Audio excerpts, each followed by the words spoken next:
हरे भरे जंगल में मिट्ठू, शरारती तोता, सबको तंग करता था। कभी बंदर की नकल उतारता और कभी शेर के पीछे से ओए मोटे कहकर उड़ जाता। सब जानवर उससे तंग थे, मगर मिट्ठू समझता था कि वह बहुत होशियार है।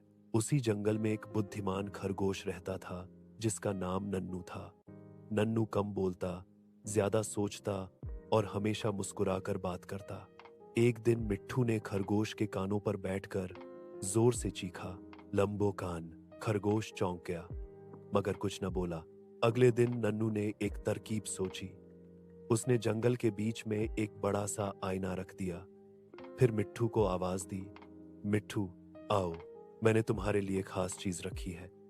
मिट्ठू आया और आईने में खुद को देखकर बोला, वाह, यह तो कोई बहुत ही खूबसूरत तोता है। वह उस दूसरे तोते को छेड़ने लगा, बातें बनाने लगा, मगर सामने वाला तोता भी वैसा ही कर रहा था।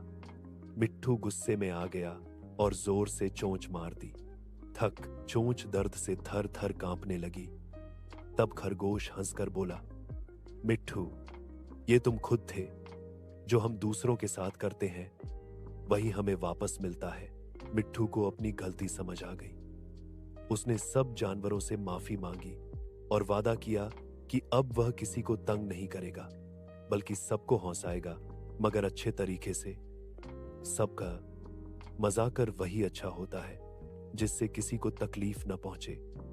अक्ल और नरमी से काम लेने वाला हमेशा जीत जाता है।